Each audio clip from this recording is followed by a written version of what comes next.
Translation and purport by His Divine Grace, A.C. Bhaktivinoda Swami, Srila Prabhupada.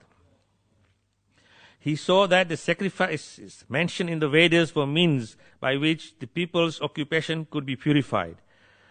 And to simplify the process, he divided the one Vedas into four in order to expand them among men. Purport. Formerly, there was only the Veda of the name Yajur, and the four divisions of the sacrifices were there specifically mentioned. But to make them more easily performable, the Vedas was divided into four divisions of sacrifice, just to purify the occupational service of the four orders. Above the four Vedas, namely the Rig Veda, Yajur, Sama, and Atharva, there are the Puranas, the Mahabharats, the Mitas, etc., which are known as the fifth Vedas. Sri Vyasadeva and his many disciples were all historical personalities, and they were very kind and sympathetic towards the fallen souls of this age of Kali. As such, the Puranas and the Mahabharata were made from related historical facts which explain the teachings of the four Vedas. There is no point in doubting the authorities of the Puranas and the Mahabharata as part and parcel of the Vedas. In the Chandogya Upanishad 7.1.4, the Puranas and the Mahabharatas, generally known as the histories, are mentioned as the fifth Veda. According to Srila Jiva Goswami, that is the way of ascertaining the respective values of the revealed scriptures. Om Jnana Trimanandasya Jnananjana Salakaya Chakshuzunmilitam Yena Tasmai Sri Guruve Namaha Vanchakalpatrubhyascha Kripa Sindhubhyacha Patitanam Pavanebhyo Vaishnavyo Namo Namaha. Jai Sri Krishna Chaitanya Prabhu Nityananda Sri Advaita Gadadhar Srivasadi Gaur Bhakta Vrinda. Hare Krishna Krishna Krishna Hare Hare, Hare Rama Rama Rama Hare Hare. So in this particular verse, it is discussed that the original Veda was just one, and by the mercy of Srila Vyasadeva, he further expanded that one Veda into four Vedas, and then further expanded those into the Puranas, the Mahabharata, the Ithiyas, the historical facts of knowledge which is given to us. Of course, sometimes when we speak about the Mahabharata or the Ramayana, we think it is just some mythical stories. But it is not a story as Prabhupada mentions in the purport. These are all historical personalities. They existed at time. And Srila Vyasadeva, he compiled them in a form which we can very easily assimilate them in terms of knowledge. So this knowledge is for one purpose and only one purpose. And that is to know the Supreme Lord, Sri Krishna. So obviously, if in the beginning of the Srimad Bhagavatam, it is mentioned that when creation took place, Lord Brahma appeared first, and on the lotus flower which came from the navel of Lord Vishnu, Lord Brahma appeared, and Lord Brahma was then confused. What is his duty? So he did tremendous meditation for hundreds of thousands of years. Finally, the Supreme Lord gave him the knowledge. That was the first Veda. And it was only the Chatur Shloki. It was only 4 slokas. And this knowledge is so dynamic and so concise that everything what we have today in terms of knowledge was put into just 4 slokas. Now you can understand that to go very deep into those 4 slokas and get the real essence of knowledge is very difficult unless you are an expert. Or even if you're an expert, that expertise comes by the mercy of the Supreme Lord. Only if the Supreme Lord wants to reveal this, then this knowledge can be revealed to you. Without the Supreme Lord's blessings, this knowledge cannot be revealed. Of course, here there's a situation where without knowledge, we cannot know the Supreme Lord. At the same time, where do you get the knowledge? Without the mercy of the Lord, you cannot get the knowledge. So therefore, it is very, very difficult to come to that point. So in the in the Bhagavad Gita, Krishna mentions very simple process of how we can get this knowledge. This knowledge is easily available to one who approaches a bona fide spiritual master and takes shelter from him. And when one takes shelter of a bona fide spiritual master, he approaches him and then submissively inquire. Now, the underlined word is submissive. If one challenges the spiritual master, then he will not reveal the knowledge. Therefore, Srila Prabhupada is very specific when he's translating, saying one must make submissive and subjective inquiries from the spiritual master. Tadhidi pranipratena pariprashina sevaya. Pariprashina means subjective and submissive inquiry from the spiritual master.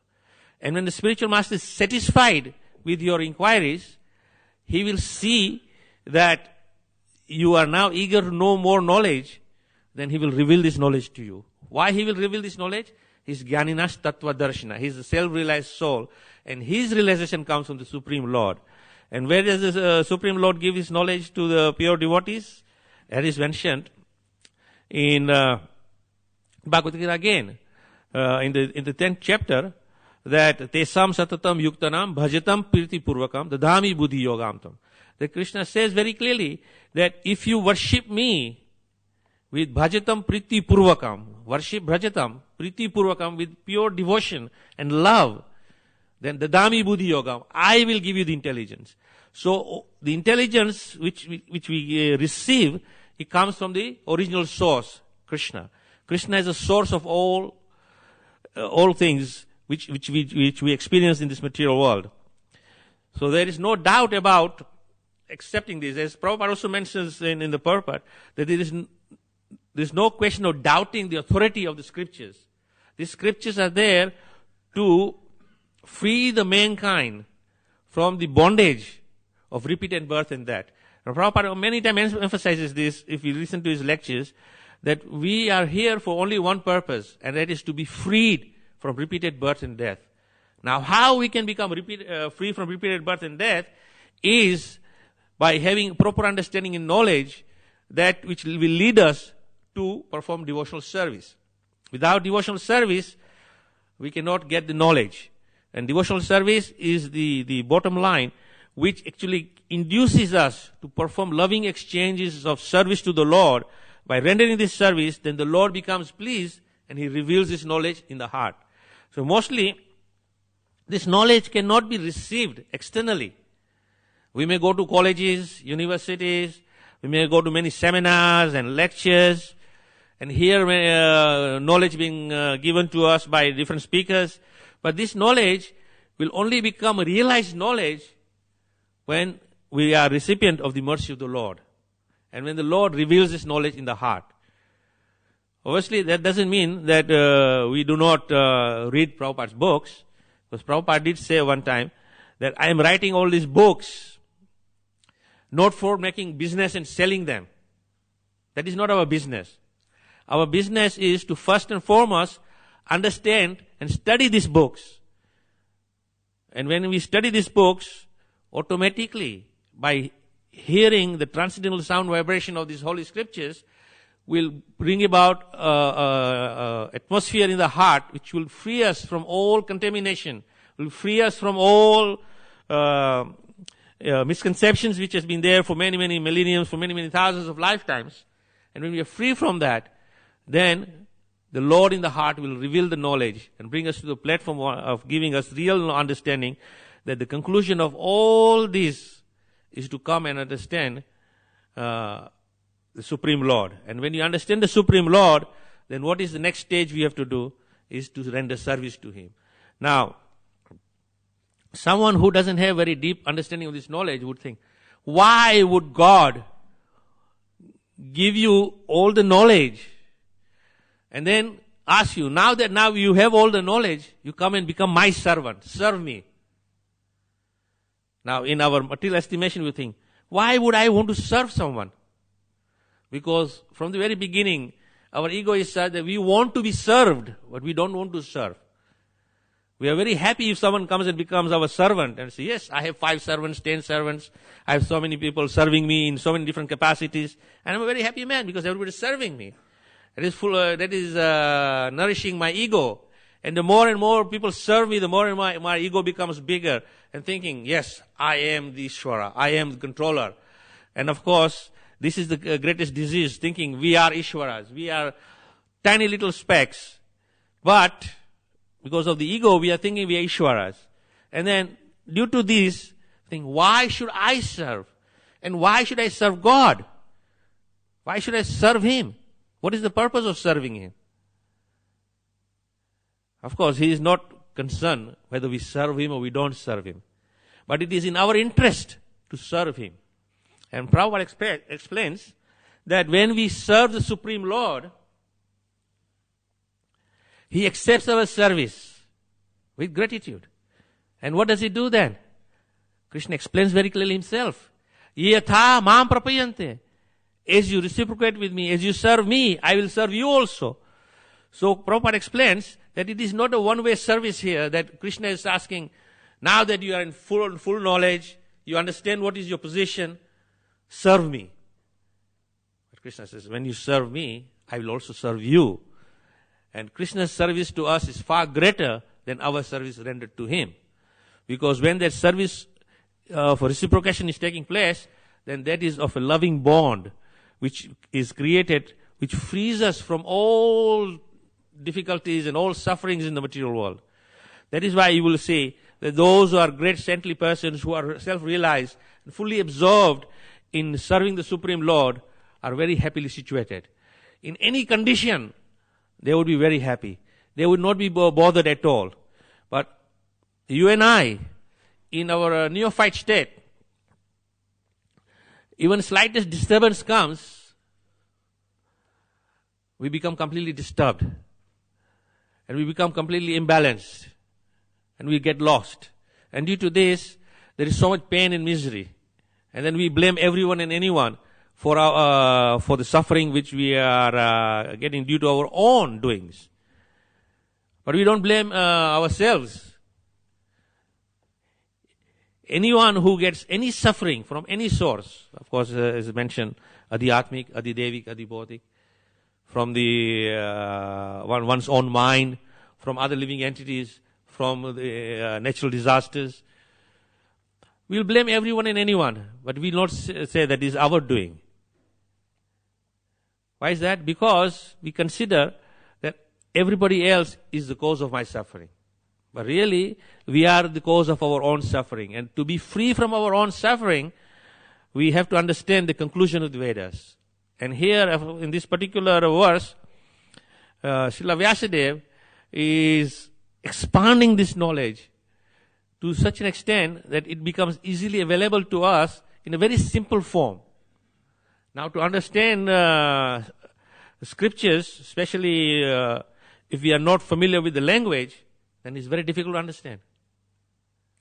By the mercy of Srila Prabhupada, he has translated this language into an easily understandable language, which is the language we speak. It is in English. And of course, after Srila Prabhupada translated it in English, he assigned his different disciples from different parts of the world who had expertise in different languages to translate in different languages. So every single person can get access to this knowledge. And as is mentioned here, the purpose of this knowledge is only one and only one, and that is to understand the Supreme Lord. So even in the Bhagavad Gita, Krishna says that. Anybody remembers that verse?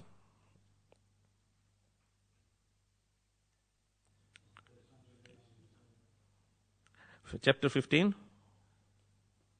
text 15. So I will just read the exact translation of Srila Prabhupada.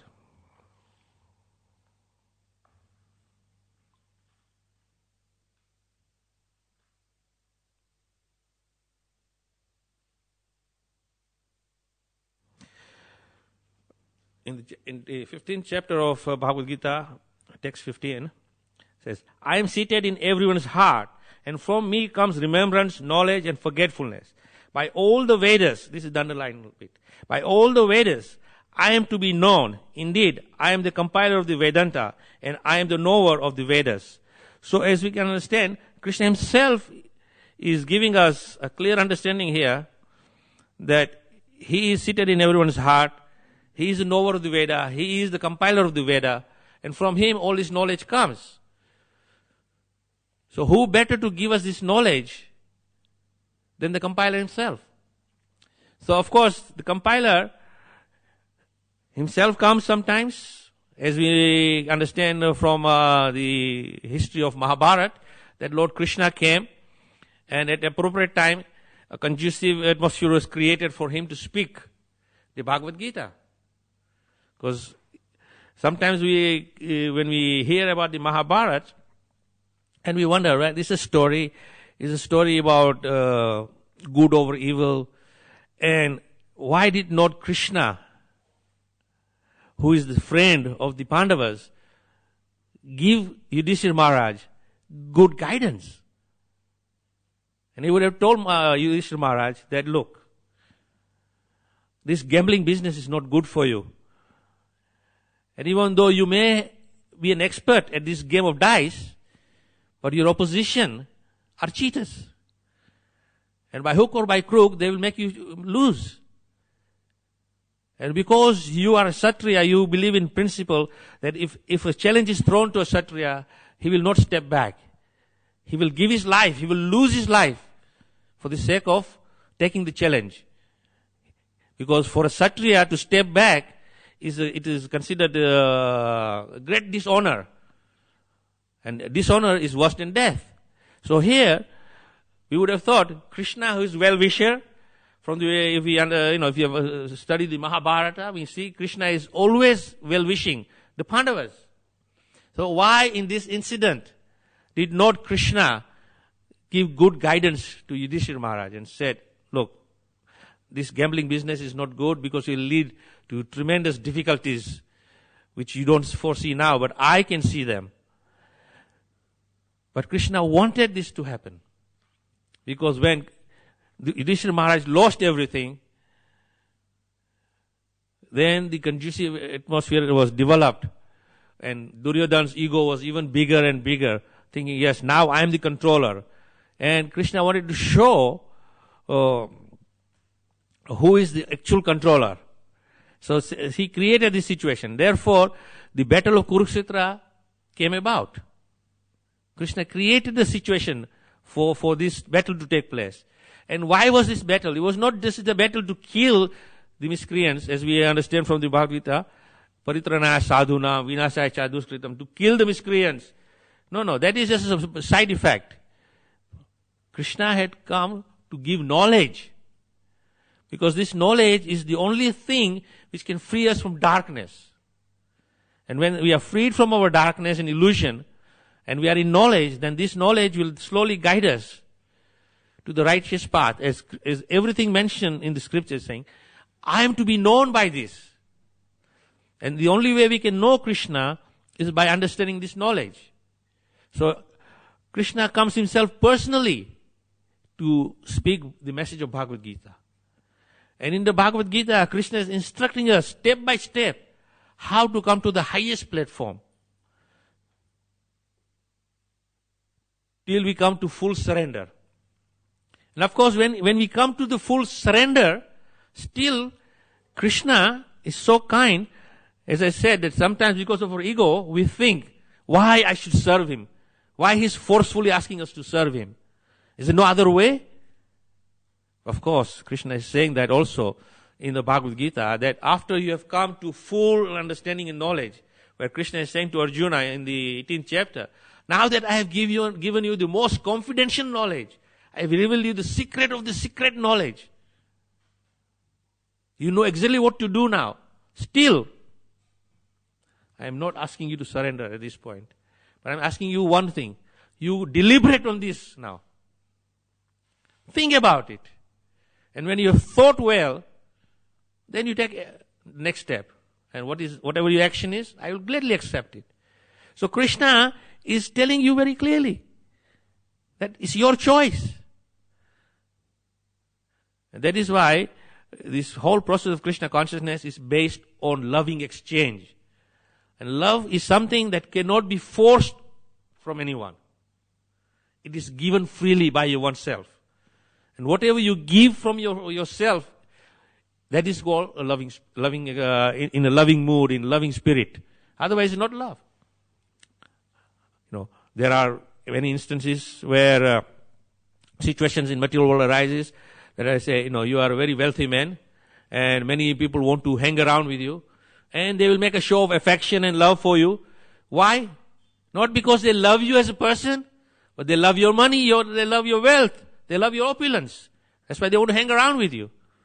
The minute you say, look, I have now decided that all this wealth I have is of no use to me, I am going to give it all to different charities. I'm going to give it all away. I'll have nothing left. The minute you sign that document that all your wealth and opulence is given away to charity, how many friends are going to be around you? None. They will all abandon you like a sinking ship. Or you can put a gun in someone's head and say, you love me or else. Oh yes, I love you very much with all my heart. Because if you don't, you'll end up a dead person. So circumstances are such that we can force people to love you, but that is not love. It is just so-called love in the material context. But real love is that you just do simply whatever you do as a service, as an offering to the Lord, is out of your free will. And of course, we understand from scriptures that by the Lord's mercy, that He has given every living entity free choice, free will. How we practice this free will is up to us. That at least that independence is given us.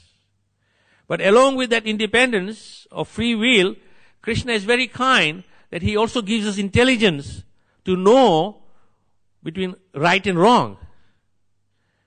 But sometimes, even though knowing what is right, we do the wrong. Why? Because we are overwhelmed by the desire to enjoy separate from Krishna, and therefore we think that the wrongdoings doesn't matter. Because the ultimate goal of my happiness will be there. So you do everything wrong, and then you find that the happiness which was supposed to be there is not there anymore. Then you blame everyone again. So therefore, Krishna is saying that you do this devotional service, and that is why it's said devotional service. It's not saying service, devotional service. And devotional service is one which is offered through love. So when we have a loving service to the Lord, then obviously the Lord reciprocates, as I said, He will reciprocate with us, and that loving exchange is so wonderful that the feeling of happiness, which is uncomparable in the material world. You cannot compare the happiness you derive by being with the Lord to anything in the material world. Although in the material world, we have experienced many different forms of happiness, or different levels of happiness, but those happiness are nothing compared to the happiness derived by having a relationship with the Supreme Lord. So these exchanges with the Supreme Lord can be understood by the scriptures giving us descriptions of great, wonderful Vaishnava devotees who are fully dedicated to the Supreme Lord.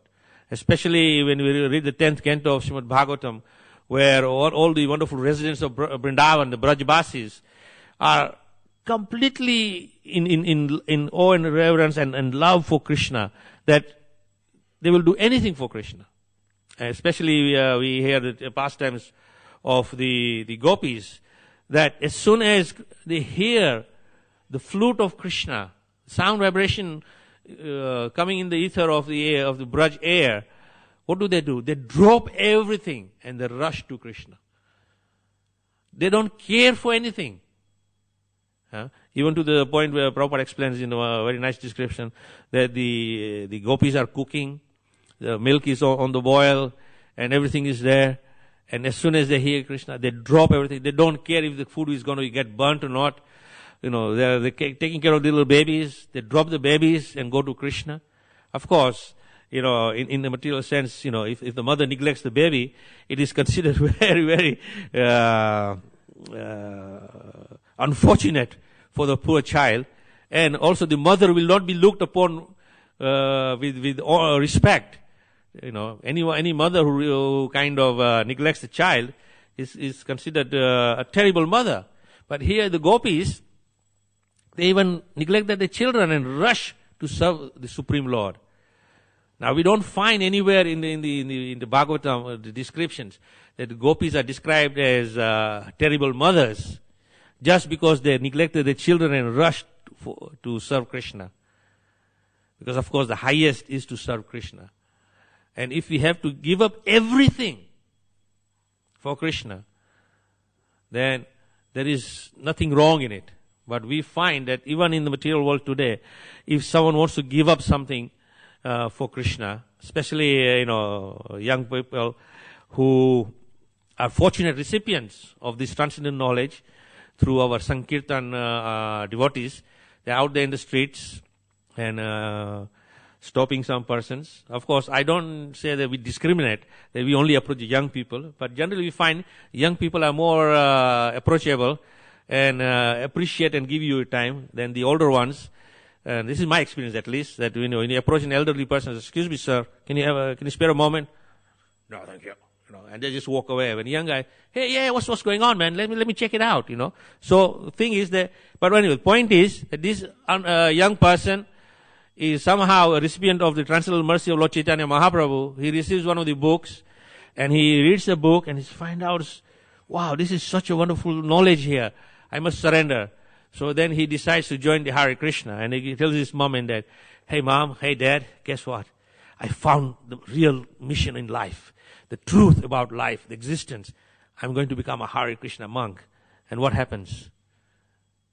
He's giving up his family for Krishna. And what happens? The mother and father, wow, son, we are so happy. You found a mission in life. You're going to join the Hare Krishnas. Finally, you'll be out of this material world, free from death, free from repeated birth. No. They will probably take you and lock you up in the room. Of course, I was just going through, reading some of the memoirs of different devotees. And one of the things which struck me that in the early 70s, when young people were becoming devotees, especially America, the parents were not very happy. They would immediately go and hire with lots and lots of money to these deprogrammers and say, look, my son, my daughter is gone with the Hare Krishnas, bring them back. And they would do crazy thing to kidnap you and then lock you up in a room and try to deprogram you from the Hare Krishna knowledge to the materialistic knowledge. Anyway, the point is, nobody's happy to surrender. So here, at least in this verse, it is mentioned very nicely that the knowledge is coming to us in a most accessible way. Even the most uneducated person can get this knowledge. Maybe he's not educated, but at least he has got one very important principle, and which is the principle of hearing. And he can hear the transcendental subject from one who is in knowledge. And by hearing this, even one who is uneducated, he or she also can be recipient of this knowledge. And today, by the mercy of Srila Prabhupada, this knowledge is so freely accessible in every nook and corner of the world that nobody can say that I don't have this knowledge.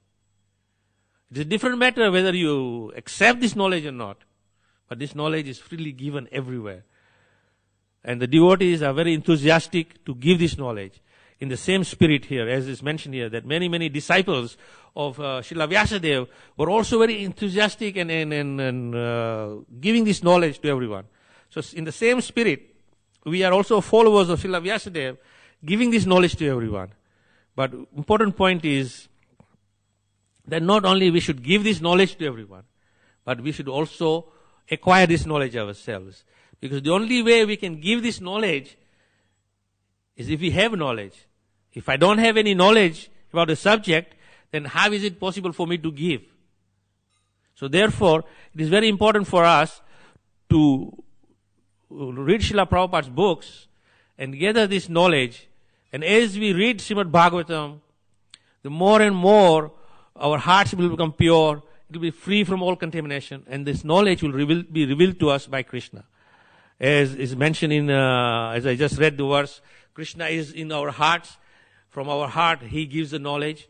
There's another verse where it says that if you have implicit faith in the words of Guru and Krishna, then all the imports of Vedic knowledge are automatically revealed in the heart.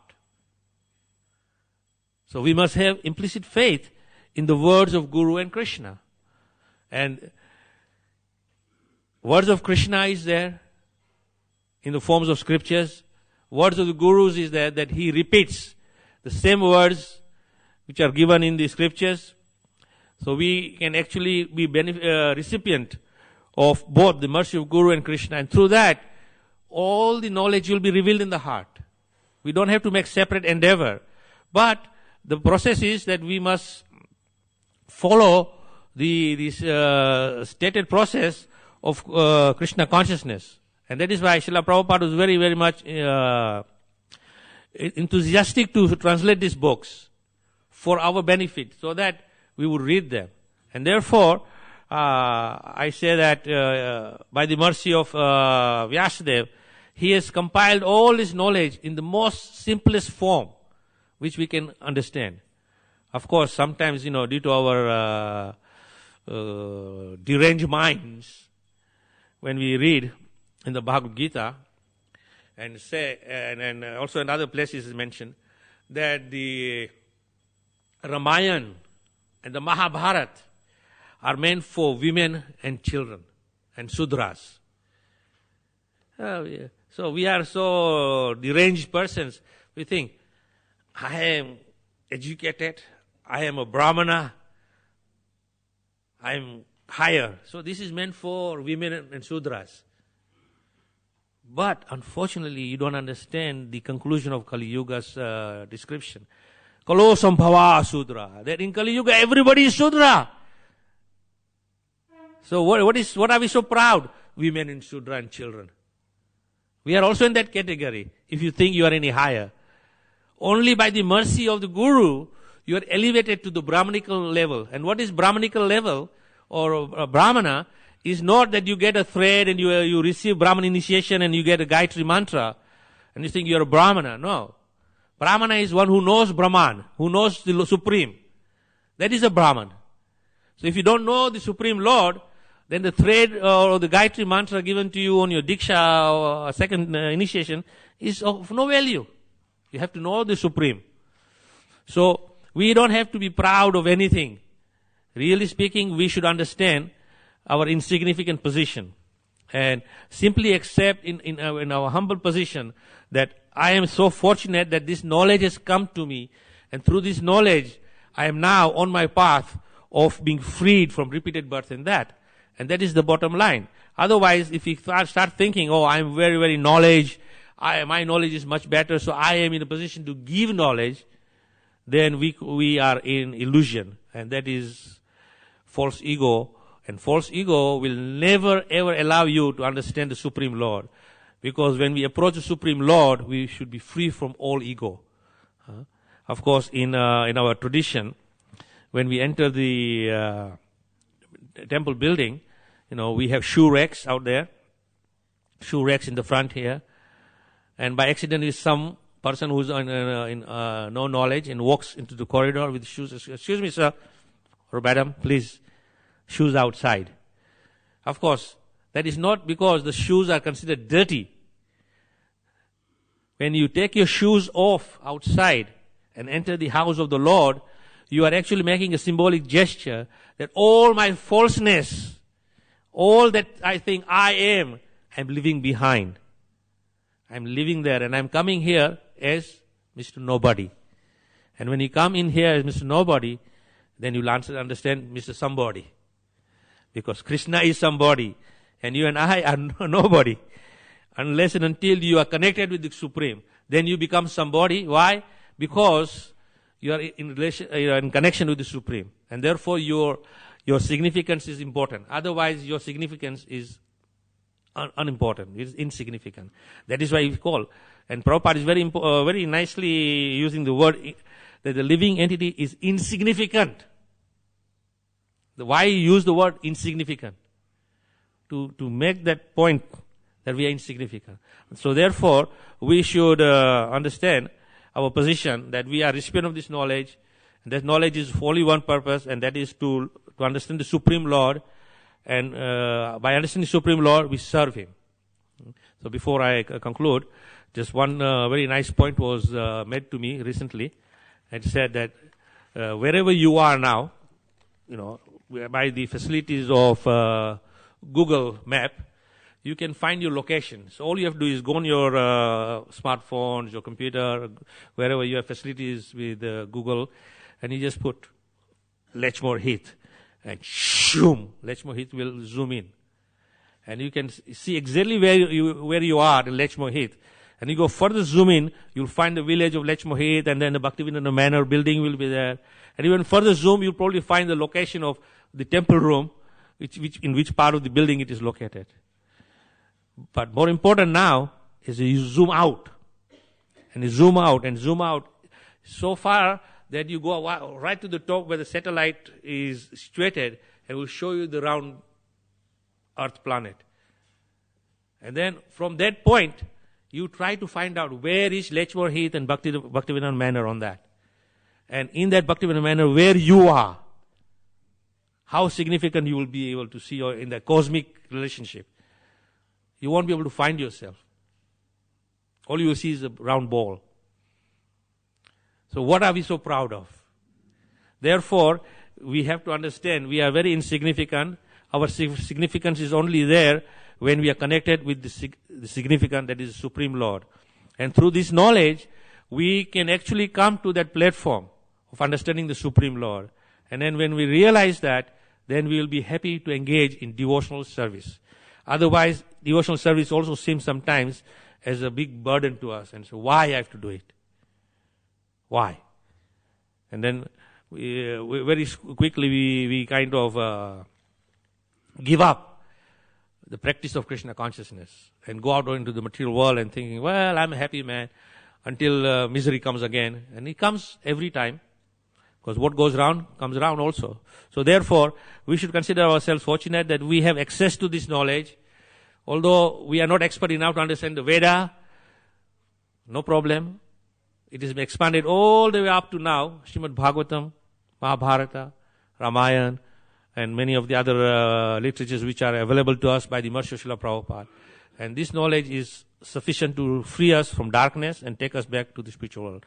So I'll stop here. If anybody has any comments, any questions, feel free.